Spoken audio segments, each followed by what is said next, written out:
자, 우리는 계속해서 그리스도인의 특권, 예수님 믿는데 예수님 믿는 그 삶이 그냥 나중에 천국 간대요, 이게 아니라 우리가 살고 있는 이 현실에서 이미 하나님이 주시는 은혜가 너무 많은데 그걸 우리가 놓치고 살 때가 참 많더라는 거죠. 아니면 지식으로만 갖고 있고 우리 삶에 누리지 못할 때가 참 많더라는 겁니다. 그래서 우리가 그 삶을 회복하고 다시 하나님께서 주시는 은혜를 충분히 우리가 더 누릴 수 있기를 바라는 마음으로 그리스도의 특권이라는 주제를 좀 보고 있는데, 이전 시간의 내용들을 보면 첫 번째 기억나십니까? 저 화면에 나올 텐데 하나님의 사랑을 받는 존재였어요. 우리는 누구의 사랑을 받는 존재예요? 그리고 하나님의 사랑을 그냥 받는 게 아니라 하나님과 우리 사이의 관계가 뭐라 그랬죠? 아빠 하나님, 우리는 하나님의 자녀. 예, 하나님의 자녀로 우리가 살아가는 그런 삶이었습니다. 그리고 이제 우리가 네 번째 시간인데요. 세 번째 시간에는 예수님과 어떤 관계라고 했죠? 친구. 예, 다 기억하시네요. 예수님과 친구. 이 친구가 예수님과 우리가 말을 놓고 그냥 가볍게 이게 아니라 마음을 나누는, 친밀하게 그분의 마음을 나누고 살아가는 그 삶. 우리는 이미 이 삶을 누리고 있다고 봤습니다. 자, 오늘은 네 번째로 제목에도 있지만 의롭다함을 받은 삶, 칭의에 대해서 성도님께서 여러 기회를 통해 또 저와 함께 말씀을 나눴었는데, 특히 오늘은 의롭게 된 것이 우리 삶에 도대체 어떤 은혜로 다가오는지를 좀 주목해서 보고자 합니다. 자, 먼저 우리 첫 번째 제목을 함께 읽도록 하겠습니다. 자, 시작. 내가 이미 이제는 부러운 하나님의 걱정에서 오늘 우리가 로마서 5장 1절을 보는데요. 그 앞에 내용들을 간략하게 설명드리면 로마서 1장부터 3장까지는 인간은 다 죄인이구나, 답이 없구나, 인간은 절망이구나. 근데 3장 중반에서부터 4장으로 가더니 믿음으로 의롭게 되는 것, 그 믿음에 대해서 우리에게 설명한 다음에 드디어 5장에 딱 가서 5장의 첫 절인 1절에서 하나님께서 우리에게 주시는 놀라운 비밀을 우리에게 말씀해 주시는 거예요. 인간은 의로운 존재가 아니기 때문에, 아니죠, 더 적극적으로 설명드리면 하나님과 원수된 죄인이기 때문에 그 상태 그대로는 스스로가 그 구원에 도달하는 의로움, 우리가 생각하는 구원은 천국 간다 이렇게 생각하는 것은 오해예요. 천국은 구원 받은 사람이 가는 거고, 구원은 첫 번째로 의롭게 되는 것을 말합니다.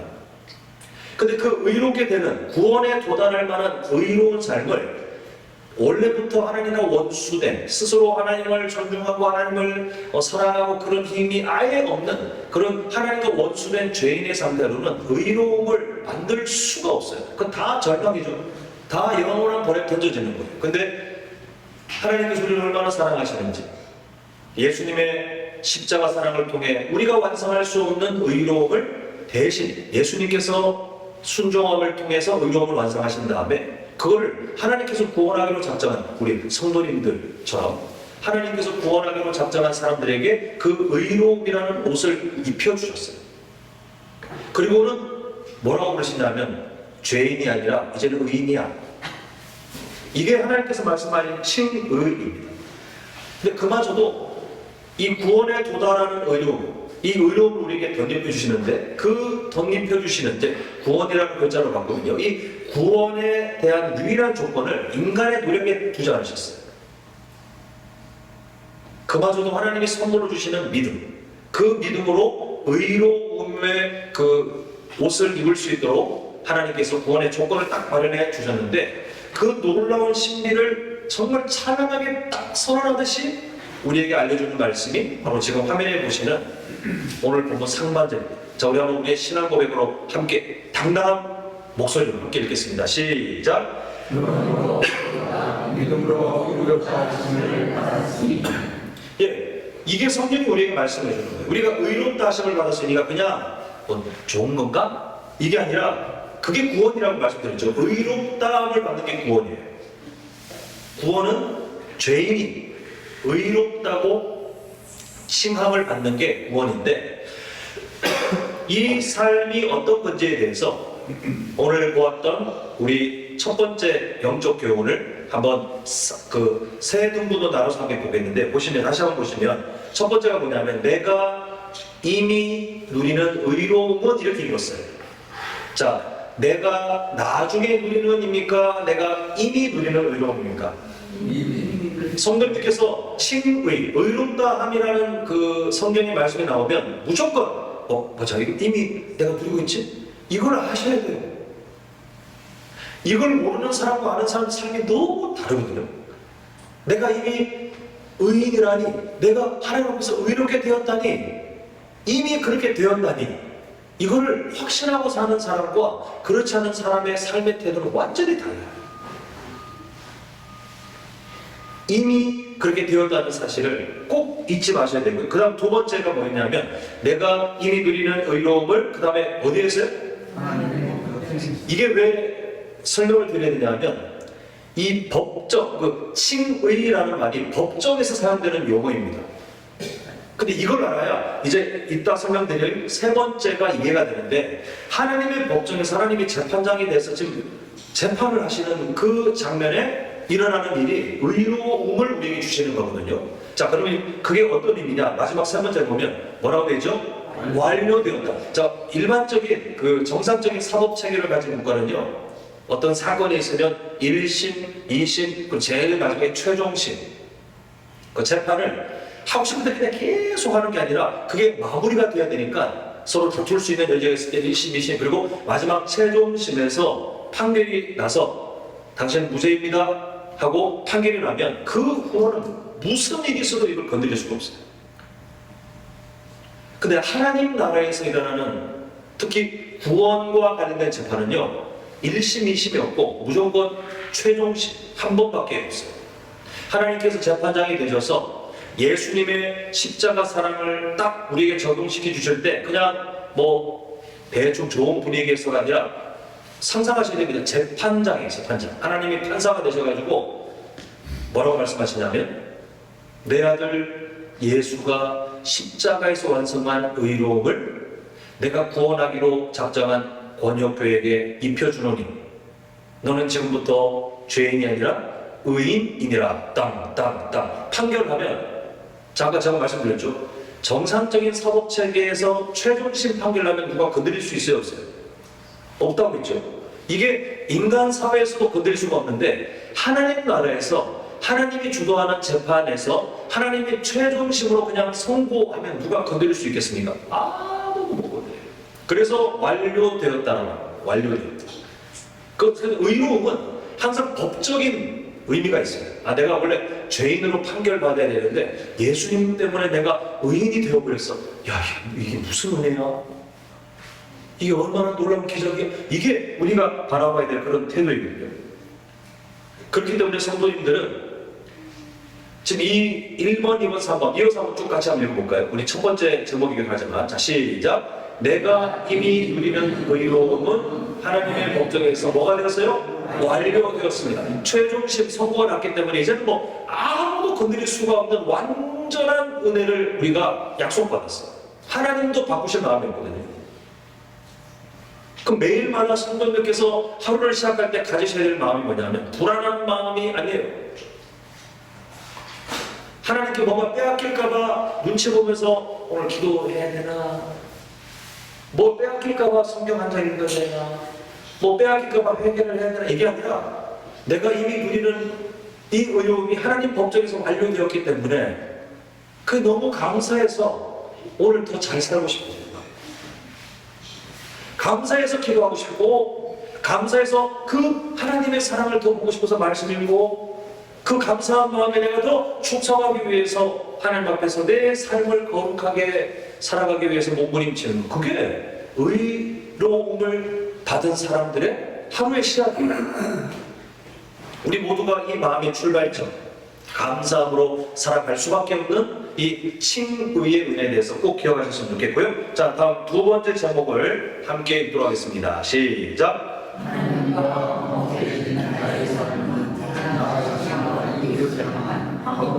되었습니다. 자, 오늘 본문 하반절을 다시 보시면 이렇게 말씀하죠. 아까 전에 우리가 의롭다함을 받았다 한 다음에 우리 주 예수 그리스도로 말미암아 하나님과 뭘 누리자? 화평을 누리자. 다른 성경의 표현을 하면 화목함을 누리자. 그 칭의, 의롭게 된 사람들에게 주어지는 가장 첫 번째 의미는 천국 가게 되는 내가 아니라는 거예요. 그러니까 제가 분명히 말씀드리지만 예수님 믿고 천국 가세요는 표면적으로 결론은 맞는데 나중에 우리의 영원한 아름다운 상태는 맞는데 더 본질적으로 보면 이거예요. 하나님과 뭘 누리자? 화평을 누리자가 의롭게 된 사람들에게 제일 먼저 주어지는 가장 최우선 열매, 가장 최우선 복이 이 하나님과 화평을 누리는 삶이에요. 우리가 하나님과 만약에 화평하지 않고 살잖아요. 그러면 여전히 하나님과 원수된 존재이기 때문에 우리는 뭘 해도 다 결국은 절망해요. 우리가 하나님과 친밀하지 않은 상태로 만약 살게 된다면 이 막힌 담이 허물어지지 않고 여전히 하나님과 우리 사이에 죄로 인한 그 저주의 담이 가로막혀 있다면 성도님들께서 이 세상 모든 사람들에게 부러움을 살 만한 화려하고 넉넉하고 엄청난 모든 것들을 누리고 있다 한들 결국은 저주받은 인생이에요.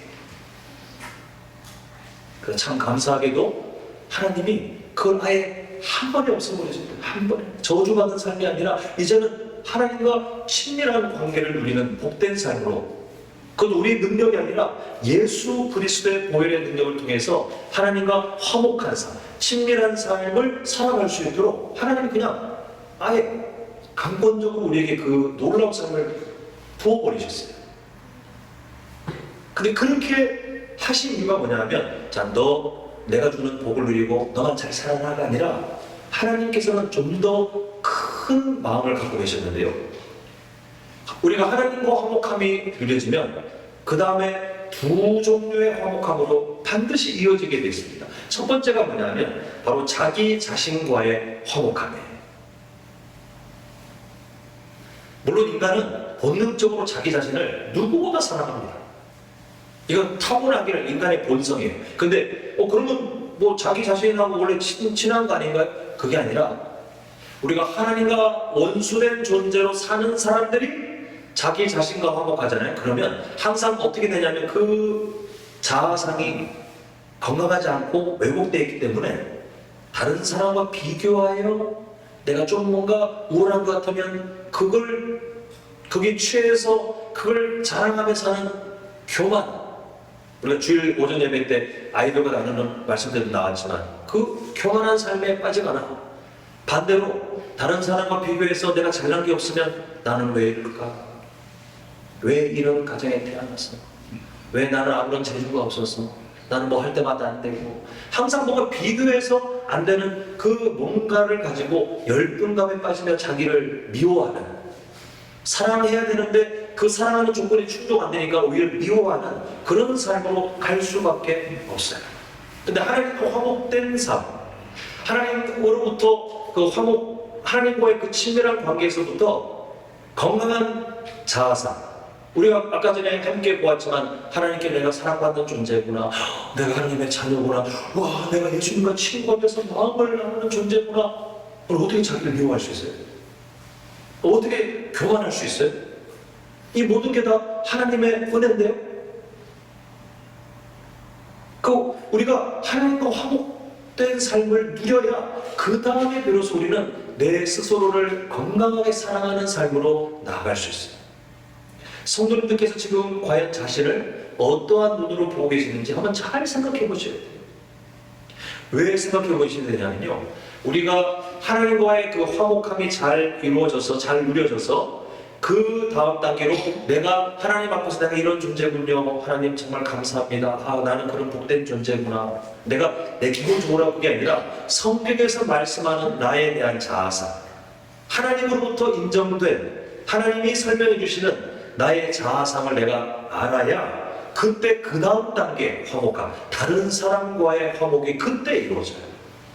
참 희한하게도 우리가 내 스스로를 잘 사랑하지 못하면 다른 사람을 우리가 사랑할 수 없어요. 그 다음 한번 넘겨주십시오. 우리가 다른 사람과의 화목함으로 가려면 반드시 하나님 앞에서 나 스스로를 사랑하는 법을 배우고, 그때 마치 그런 거 있잖아요. 성도님들 만약에 주머니에 현금으로, 현금 너무 두껍나? 성도님들 지갑에 잔액이 한 100억이 들어있는 카드가 주어졌는데 마음껏 쓰라고 누군가 선물로 받았다. 뭐 그런 일은 없겠지만, 상상도 사실 체감이 안 되지만 보시면 성도님도 마음이 쪼잔해질 것 같아요? 되게 여유로워질 것 같아요? 만약에 100억이나 있다고 내 마음껏 써도 된다고요? 야, 이걸 뭐하지? 막 마음이 여유로워지는데? 근데 성도님, 우리 다른 교우가 지나가다가 그런 일 있다고요? 저 아이스크림 하나 사주세요. 째질까요? 아니면 사줄까요? 안 사줄까요? 여유로워지니까 아이스크림이 뭐가 아깝겠어요. 더한 것도 막 베풀고 싶고. 이게 우리의 마음에도 그대로 적용돼요. 하나님과의 화목함을 누리면 우리의 내면이 회복되기 시작하고, 우리 스스로를 하나님께서 가르치는 건강한 자아상으로 사랑하기 시작하면요, 이제는 다른 사람에 대해서 우리의 마음에 잔액이 늘어나서 그 사람이 어떠한 사람이든, 심지어 예수님께서 말씀하신 표현대로 하면 뭐 같은 사람이 원수 같은 사람이랄지라도 우리 마음의 잔액이, 하나님으로부터 주어지는 잔액이 채워져 있기 때문에 그 사람을 이해할 수 있는, 용서할 수 있는, 인내할 수 있는 힘이 내가 잘나서 시작되는 게 아니라 하나님으로부터 얻어지는 잔액 때문에 할 수 있어요. 반대로 성도님들께서 가정에서, 교회에서 다른 사람에 대해서 여전히 해결되지 않는 관계가 있잖아요. 죄송하지만 성도님들의 내면이 빈털털이에요. 하나님은 자녀를 채워주고 싶으신데 안 받았을 거예요. 억지로 쥐어짜듯이 한번 노력해보잖아요. 아니, 내가 지금 내 코가 석자인데 다른 사람한테 뭐 사주면 마음이 편하겠어요? 불편하죠?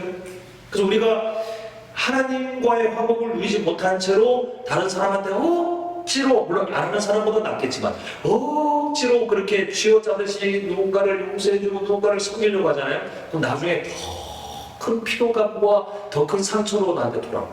보상 심리가 생겨가지고 내가 말이야 너 같은 인간을 섬기고 내가 너 같은 인간을 이해해주고 사랑해주는데 네가 나한테 또 이렇게 해. 보상 심리가 생긴다는 거예요. 성도들의 잔액은 얼마만큼 있습니까? 근데 우리가 이 삶을 절대 포기하지 않으셨으면 좋겠어요.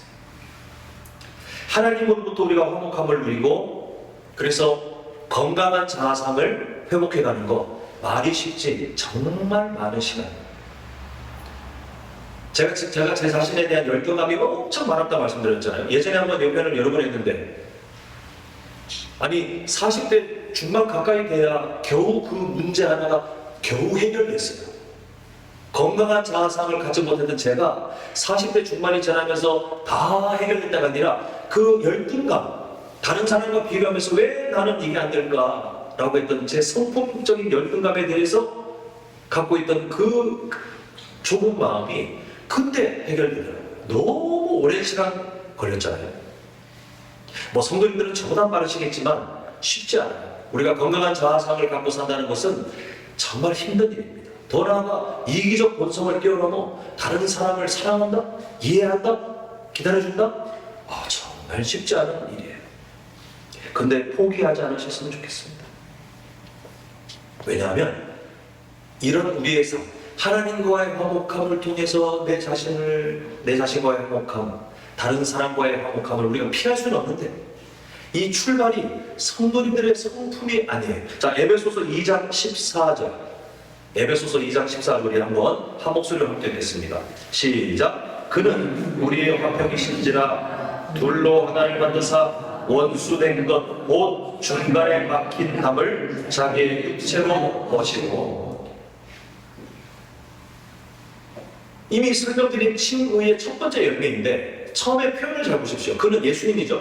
예수님은 우리의 뭐라고 말씀하고 있습니까? 우리의 화평이신지라. 여기서 모든 게 출발돼요. 성도님들께서 스스로를 서로를 사랑하며 건강하게 화목한 자기 스스로와의 화목한 삶을 사는 출발이 성도님들의 깨달음이나 성도님들의 어떤 성품이나 그게 아니라니까요. 성도님들의 환경이 나아져서 되는 게 아니라니까요. 다른 사람과의 화목도 마찬가지예요. 성도님들께서 뭔가 어떤 계기 때문에 이렇게 살아볼까 그렇게 되는 게 아니에요. 출발은 항상 누구시냐면 나에게 하나님과의 화평을 누리게 해주신 그분이 우리의 화평이 되어주시기로 예수님이 이미 그렇게 선언하고 계세요. 성경은 우리에게 그걸 알려주고 있습니다. 이 말씀은 우리에게 참된 위로가 됩니다. 나에게 다 그냥 더 던지고 너 못하면 너는 버림받은 자식이요. 하나님이 그렇게 말씀하시는 게 아니라 내 아들 예수가 너 삶의 화평이 되는 출발점입니다. 이게 어떤 의미냐면요. 우리가 맨날 우리 마음에 기쁨으로 받아들이는 그 말씀 시편 23편 여호와는 나의 뭐라고 고백하십니까? 나의 목자. 자, 양은 목자를 따라가야 돼요? 안 따라가요? 따라가야 살아요. 양이 가고 싶은 대로 가지 못하는 불편함도 있고 양은 지금 자고 싶은데 목자가 아야 너 지금 안 가면 큰일 나 일어나. 나는 지금 사망의 음침한 골짜기 안 가고 싶은데 왜 굳이 맹수가 오르는 거인데 우리의 생각과 다른 목자의 마음은 때때로 우리를 힘들게 하고 잠시 이해가 안 되는 만큼 불편함이 있지만 그런데 우리는 그 목자이신 하나님이 신실하시고 실수함이 없으시기 때문에 결론을 알잖아요. 결론은 내가 당장은 이해하지 못해도 그분이 나를 그렇게 인도해 가시는 것은 우리에게 더 큰 은혜가 있기 때문이다라고 알고 계시잖아요. 이 화평에 대해서도 그래. 예수님께서 우리의 화평이 되신지라 우리가 우리 스스로의 화목함, 다른 사람과의 화목함을 배워가야 되는데 예수님께서 그걸 먼저 우리에게 목자가 되셔서 자 가자. 내가 하는 대로 따라오면 된다. 가자. 이미 우리를 그렇게 돕고 계신다는 사실을 꼭 기억하셨으면 좋겠어요. 그게 우리에게 위로가 됩니다. 우리에게 소망이 되는 것을 다시 한번 말씀을 통해서 보게 됩니다. 자, 마지막 세 번째 제목 함께 보겠습니다. 시작.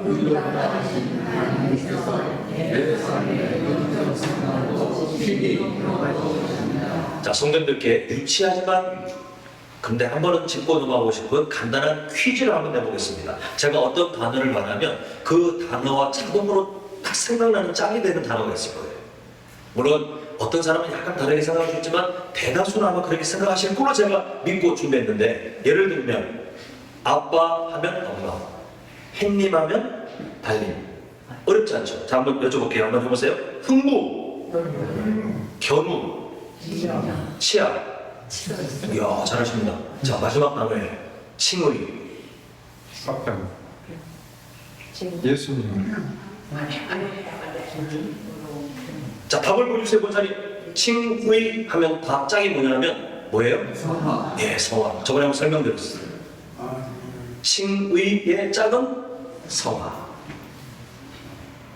자, 이걸 설명드리는 이유가 뭐냐면 여기에 담겨있는 칭의는 당연히 성화로 이어진다고 하는 이 정말 당연한 진리에 담겨있는 어조, 성경이 우리에게 말씀하는 그 어조가 뭐냐면 예수님 믿는다고 하면서 칭의를 이미 누리고 있다면 성화 그것도 못 이루고 있어! 이게 아니고 칭의가 이미 시작되었으니 성화도 이미 시작되었느니라 라고 오히려 우리에게 소망을 주시는 말이에요. 자, 우리 한번 빌립보서 1장 6절 이 위로의 메시지를 한번 말씀을 통해서 확인하겠는데요. 자, 보면 너희 안에서 착한 일은 성화를 말합니다. 하나님께서 기뻐하시는 예수님의 성품을 향해 자라나는 그 착한 일을 시작하신 이가 제가 괄호에서 설명해놨죠. 누구요? 성부 하나님이신데 이분의 하시는 일이 뭐냐면 우리는 확실한 걸로 앞에 뭐라고 돼 있어요? 뭐 할 줄? 성화가 숫자가 아니에요. 아니 의롭다고 칭만 받은 사람인데 성화를 못하고 말이야. 그게 아니라 우리에게 성경이 말씀하는 바는 그 성화조차도 누가 이루고 계신다는 거예요? 예, 하나님께서 이루고 계시다는 거예요. 그런데 유통기한이 짧아가지고 1년 정도 됐지. 나머지는 네가 책임져라가 아니라 언제까지요? 그리스도 예수의 날. 누가 다시 오실 때까지? 재림 있을 때까지. 결국은 영원히. 우리 삶에 단 하루도 빠짐없이 우리를 칭의, 의롭게 하신 그 하나님께서 우리의 성과 예수님의 성품을 향해 자라가는 그 삶까지도 책임지시고 이루어가고 계시다는 약속이 이 빌립보서 1장 6절에 되어 있어요. 이렇게 표현해보고 싶어요. 저는 성도님께서 이 진리를 가지고 스스로를 바라보시면서, 물론 성도님들께서 이런 말씀을 듣는다고 해서 그럼 뭐 나는 뭐 마음 편하게 뭐 놀아가지 않고 그냥 살아도 되겠지, 방종의 삶으로 가실 분이 한 분도 안 계시기 때문에 그거는 제가 굳이 뭐 설명드릴 건 없는 것 같고, 성도님들께서 여전히 연약한 스스로에 대해서 건강한 회개는 하셔야 되나, 과도한 비난과 정죄를 하지 마세요. 그는 겸손도 아니고 거룩도 아닙니다. 내 안에서 그 선한 일을 이뤄가시는 성령님이 계신데, 난 안 돼. 내가 지금 교회를 지금 이렇게 다니는데 난 안 돼. 아니 반대로, 쟤는 저 집사는 안 돼. 저 권사는 안 돼. 저 장로는 안 돼. 저 목사는 안 돼. 안 돼. 이거는요, 하나님을 무시하는 되게 무서운 생각이에요. 하나님께서 성과, 사람마다 속도는 다른 것 같고 이 세상에서 그걸 완성하고 천국 가는 사람은 단 한 명도 없기 때문에 결국은 미완성인 것처럼 보이지만, 하나님의 의지는요, 예수님이 다시 오시는 그 날까지 단 하루도 빠짐없이 구원하신 그 사람, 의롭게 하신 그 한 사람을 하나님께서 어떻게든 하나님의 일하시는 속도와 방향에 맞춰가지고 성화, 영적 성장을 누리도록, 우리 눈으로는 보이지 않는다 할지라도 신실하신 하나님께서 놀지 않으시거든요. 실수하지 않으시거든요. 내 안에서도 역사하시고 다른 성도의 삶 가운데도 역사하시기 때문에 우리는 절대로 다른 사람을 정죄하거나 비난하면 안 돼요. 그는 하나님의 영역에 침범하는 너무 무서운 일이에요. 그 교회에서 다른 사람에 대한, 다른 사람이 뭐 좀 부족해 보이면 기도하셔야지 절대 입 밖에 내지 마십시오. 저는 예전에 한번 이런 말씀드렸지만, 제가 교회 갔을 때마다 가끔씩 이렇게 툭툭 던지는 이런 말씀은 우리가 그렇게 살아가면 좋기 때문에 드리는 권면인데, 혹시 잠시 누가 연약하여 성대에 와가지고 누구 있잖아, 이렇게 어떤 단점이나 그걸 말하면 어떻게 하셔야 되는 줄 알아요? 가만히 계시는 거는 동조하시고 딱 멈추시고, 저는 그만 듣고 싶어요. 그래야 성도님의 마음도 지키고 그분도 더 이상 입으로 범죄하지 않도록 성도님이 도와주고, 저는 그만 듣고 싶어요. 정 걱정이 되면 함께 기도합시다 하고 그 상황을 멈추시고, 그 이유를 말씀드리고 있죠. 우리 안에 선한 일을 시작하신 이가 계시는데 감히 인간이 뭐라고 입을 벌려가지고 나는 안 돼, 너는 안 돼, 이렇게 하는 것은 하나님의 나라를 우리가 이뤄가는 사람으로 너무 어울리지 않기 때문에 그래요. 성도님들, 절대로 자신의 연약함을 두고 거룩한 그 회개의 자리로 가시되 소망을 품고 가셔야 돼요. 내 안에 일하시는 하나님이 계시니 그래, 언젠가는 하나님께서 이 연약한 삶을 만져주실 거예요. 깨닫게 해주실 거예요. 이 죄의 습관을 이길 수 있도록 도와주실 거예요. 이게 얼마나 감사한 일이냐면요, 우리에게 의롭다라고 판결하신 판사님이 우리 삶의 선한 일을 시작하신 분이시기 때문에 동일한 사랑으로 우리를 지금 붙들고 계시기 때문에요, 얼마나 이 약속은 분명한지 몰라요. 또 절대로 자기 자신에게든 다른 사람에게든 어떠한 정죄, 비난, 포기, 낙심하지 마시고 하나님이 일하심을 믿고 건강한 회개의 자리로 나아가시되, 하나님께서 이루어가실 우리의 영적 성장을 꿈꾸시는 것이, 사모하고 간구하는 것이 우리가 마땅히 가야 될 삶의 방향인 것을 이 칭의와 성화의 짝을 통해서 다시 한번 보게 됩니다. 자, 이제 말씀을 맺겠습니다. 이미 잘 아시는 칭의에 대한, 우리가 다시 한번 그 안에 담겨있는 은혜들을 좀 더 주목해서 살펴보았는데요. 우리 세 가지 제목만 우리 마음에 새겨보겠습니다. 자, 첫 번째 함께 했습니다. 시작.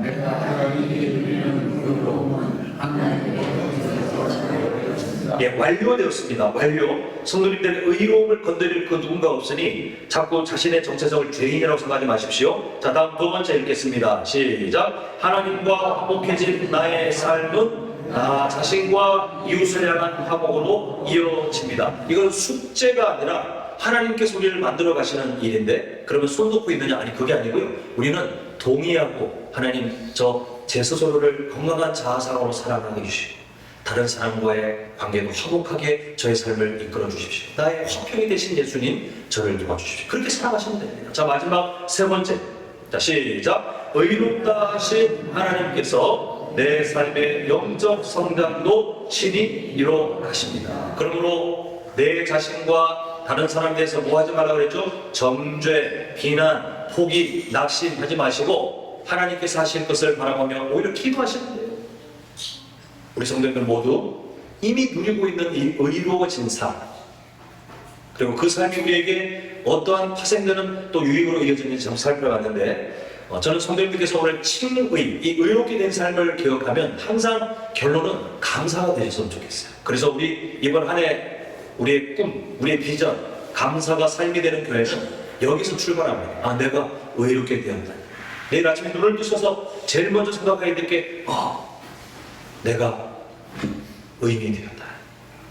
그렇게 천국 가는 그날까지 의롭게 된 삶을 붙들고 매일을 감사하며 살아가시는 우리 모두가 될 수 있기를 간절히 축원합니다.